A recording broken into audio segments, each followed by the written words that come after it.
Assalamualaikum warahmatullahi wabarakatuh. Selamat pagi Prof. Retno dan teman-teman semuanya. Sebelumnya perkenalkan saya Reva Septi Wulandari dengan NIM H1D023029. Di sini saya izin untuk mempresentasikan tugas pertemuan 11 mengenai perancangan pipeline CI/CD untuk startup e-commerce. Oke, yang pertama di sini terdapat pemilihan tools CI/CD utama untuk mengatasi masalah deployment manual yang sering menyebabkan downtime. Jadi startup e-commerce itu tentunya harus memiliki sistem yang selalu stabil dan cepat karena aplikasi langsung digunakan oleh customer untuk transaksi. Nah, oleh karena itu, startup e-commerce sangat membutuhkan CI/CD yang otomatis, cepat, aman, dan mudah diimplementasikan. Di sini saya memilih GitHub Action sebagai tool CI/CD utama karena paling sesuai untuk kebutuhan startup yang membutuhkan kecepatan, keamanan, dan efisiensi. Nah, GitHub Action ini juga cocok untuk digunakan pada startup e-commerce karena dapat langsung terintegrasi dengan repositori GitHub tanpa perlu setup infrastruktur tambahan yang kompleks.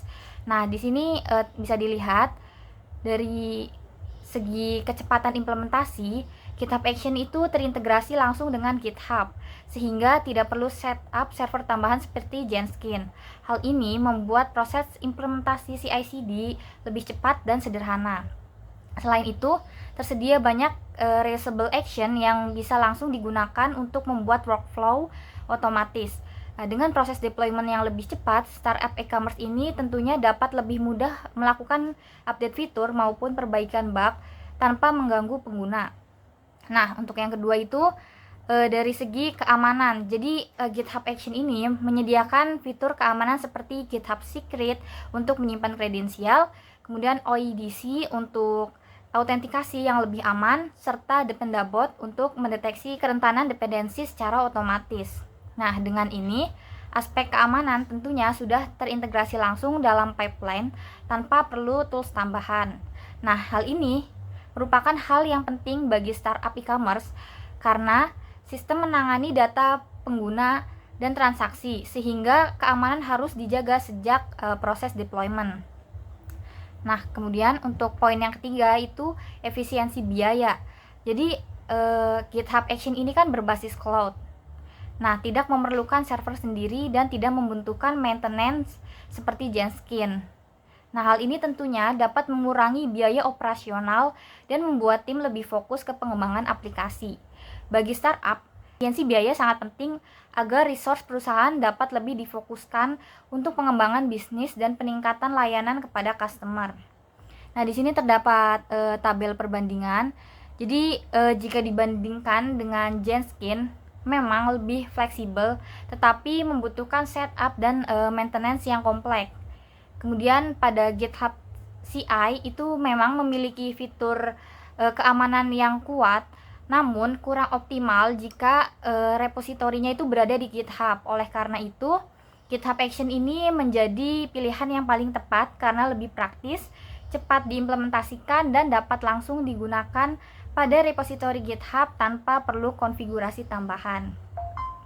Oke, selanjutnya di sini terdapat alur pipeline CI/CD mulai dari developer hingga aplikasi digunakan oleh user.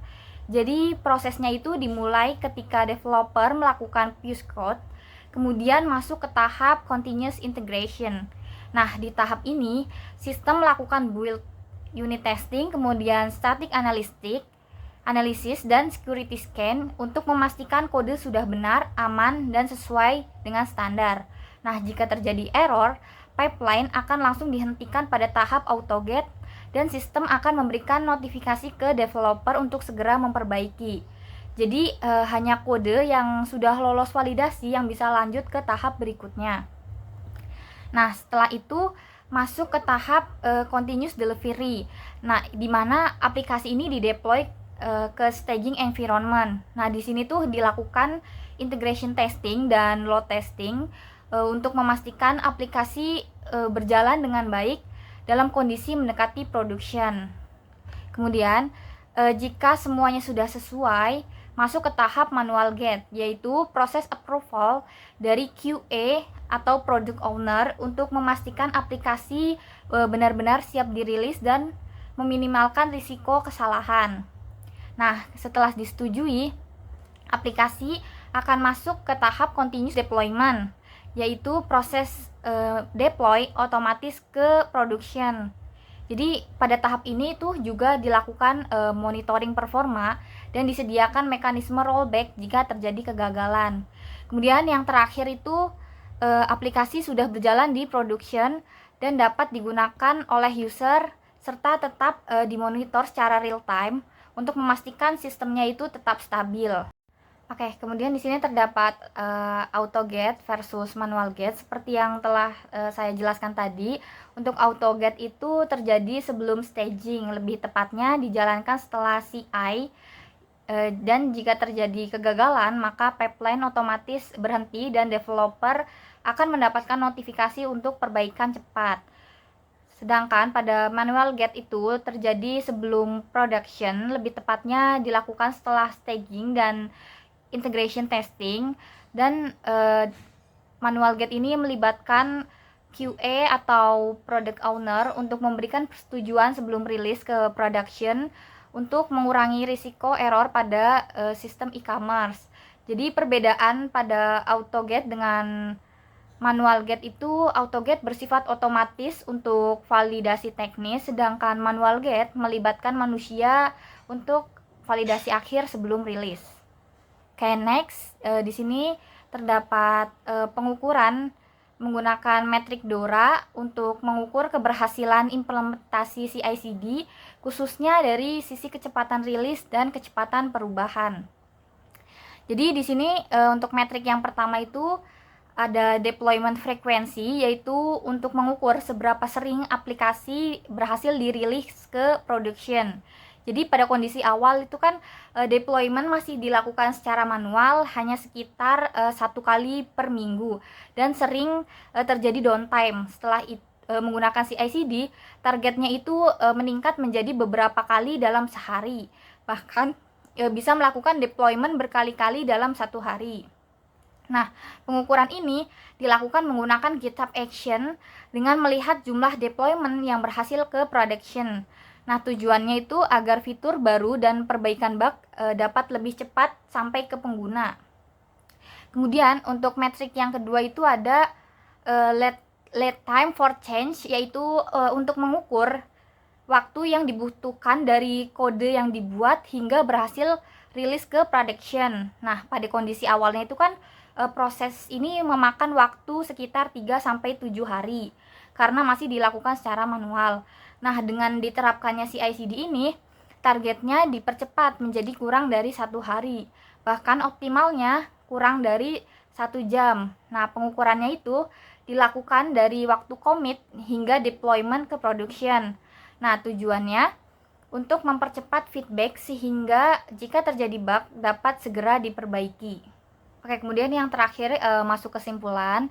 Jadi yang pertama itu GitHub Action ini dipilih karena cepat terintegrasi dengan GitHub dan memiliki fitur keamanan yang mendukung kebutuhan startup e-commerce. Kemudian pipeline CI/CD berjalan otomatis dari Fuse Code hingga deployment dengan auto gate pada staging untuk testing otomatis dan manual gate pada production guna memastikan rilis lebih aman dan terkontrol. Kemudian keberhasilan diukur menggunakan metrik DORA seperti deployment frequency dan lead time for change untuk melihat kecepatan dan efisiensi dari CI/CD yang telah diterapkan. Dan yang terakhir, implementasi ini diharapkan dapat meningkatkan kecepatan rilis menggunakan downtime, mengurangi downtime serta meningkatkan stabilitas sistem. Mungkin sekian presentasi dari saya. Mohon maaf apabila banyak kesalahan kata. Terima kasih. Wassalamualaikum warahmatullahi wabarakatuh.